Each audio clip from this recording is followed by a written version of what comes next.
За тий хор тавдрын юу тоог хэлчих те.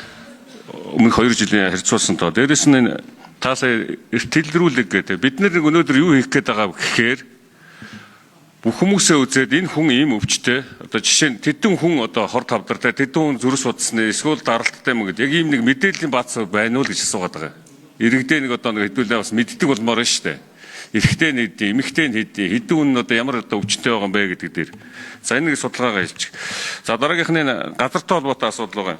За энэ хайгуулын лиценз ингээд шууд аж үйлдвэр эдийн засгийн яамнаас ингээд шууд олгочихж байгаа. Энийг ер нь одоо энэ та хэд зөвшөөрөл авд юм уу? Таад маань одоо ер нь яадаг ингээд шууд ингээд газараа ингээд тавиад туучт юм уу? За баахан хайгуул хийж баахан хүч төнгөж энэ тэнд ингээд шөрөг фэрэг тавьж байгаад буцаагаад хайшиж байгаа юм гарахгүй нэг хайшиж хэн хүлээж авдаг энэ газрыг хэн бэлчээрийн одоо талбай руу шилжүүлд юм бэ? Энэ дээр ер нь биднэрт одоо хараа хяналт гэж байна уу? Эзэн байна. За яаруулаа. Газар хэлцээ. 6 номер. За жаргал сайхан гишүүний асуултанд хариулъя. За ер нь бол одоо тусгай зөвшөөрөл олох буюу ашигт малтмалын ачлалт болон хайгуулын тусгай зөвшөөрлийг бол ашигт малтмалын асуудал эрхэлсэн төрийн захиргааны байгууллагаас шийдвэрлэж олгодог юм эрх зүйн орчинтай. Ингэхдээ бол сая түрүүн бид дурдсан 2024 оны засгийн газрын хуралдааны тэмдэглэлээр ийм одоо төрлийн хайгуулын зөвшөөрөл болон ашиглалтын зөвшөөрөл олохдоо бэлчээрийн газар дээр одоо малчтын өвлжин аваржны газартаа давхцуулан олгож байгаа ийм зөрчлүүд маш их тулгамж байна. Тийм учраас энийг цаашдаас гаргуулахгүй байх үүднээс заавал одоо энэ газрын нэгдмэл сангийн удирдлагын нэгдсэн цахим систем дээр хяналт шалгалт хийлгүүлж дүгнэлт гаргуулж энэ зөвшөөрлөг олгоо гэсэн ийм одоо шийдвэр гарсан байна. Тэгээ энэ одоо шийдвэрийг хэрэгжүүлэхийг ашигт малтмал газрын тосны газар манай байгууллага хоёр даалгасан. За энэ 24 оноос хойш гарч байгаа энэ хайгуулын тусгай зөвшөөрлөл. Зөгөөцөж хариулъя. Олохдоо заавал одоо энэ дүгнэлтийг үндэслэж шийдэж байгаа. Өөрөөр хэлбэл одоо давхцуулж өөрчлөлт гаргуулахгүй ийм одоо шийдвэрийг гаргаж байгаа. Түрүүн бас одоо сонсголт оролцогч асууж ирсэн. За ашигт малтмалын тусгай зөвшөөрлөлтөд давхцалтай ашиглалтын тусгай зөвшөөрлөлт давхцалтай нийт 1333 нэгж талбар байна. Хайгуулын тусгай зөвшөөрөл давхцалтай 3389 ийм нэгж талбар байгаа. Тэгээ эдгээрийг бол бид хүн нээлттэй бас мэдээлдэг. Энэ сонсголын өргөнд бол 7-гийн 4 дахь заалтын дагуу хэрэгжилтийг үдээс авсан. Энэ бол хэрэгжилтэд гарч ирсэн байгаа.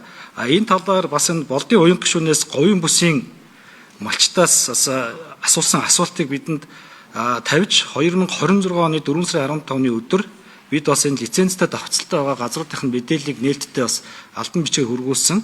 Мөн одоо зарим дахлагтай уул овооны нэрүүдийг бас тодруулж авсан тийм ээ. Тийм учраас бид манай энэ байгууллагын хувьд бол нээлттэй. Харин хамгийн гол нь энэ өмнөх одоо За эрүүл мэндийн яам. Хэд мэдээлэл өгөх ёстой.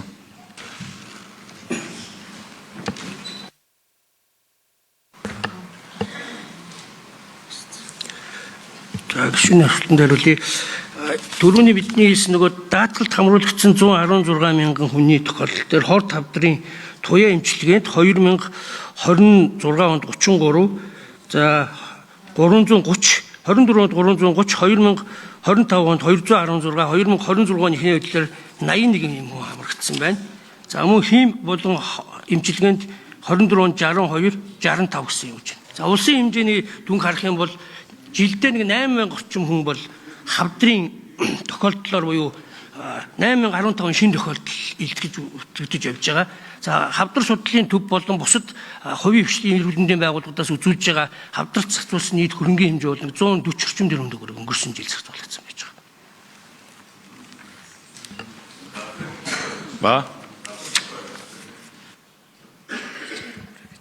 За сая нэлээд хариулсан мэт дээ. Дутуу байгаа мó? Газар.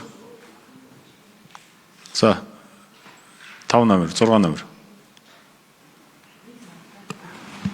За жаргал сайхан гишүүний асуулт тодруулж хариулъя. За уул уурхайн зориултаар ашиглаж байгаад за тухайн газараа эргээд одоо хүчингү болгоод тусгай зөвшөөрлөн цуцлагдахаар яаж одоо буцааж одоо үлдэж авах гэсэн. За энэ дээр бас ямар хяналт тавьж байгаа гэсэн асуулт байна. Тэгэхээр ер нь бол газрын тухай хуулинд за ашиглалтын тухай хуулиудаар энэ салбарын хэн шалтын асуудал хариуцсан одоо байгууллагууд энэ дээр бол хяналт тавих хэрэгтэй. Буцааж одоо нөхөн сэргийлэх, буцааж одоо хүлээж авах орон нутгийн бас тийм ээ хариуцах ажлууд байгаа. Тэгэхээр бол энэ газрын ангиллын хувьд бол шилждэг. Тухайн зөвшөөрөл хүчингүй болсноор бол мэдээж тухайн одоо орон нутгийн өөрийнх нь мэдлийн газрууд болж байгаа. Тэгээ өөр зориултаар ашиглаж болно. Ийм одоо зохицуулттай байгаа.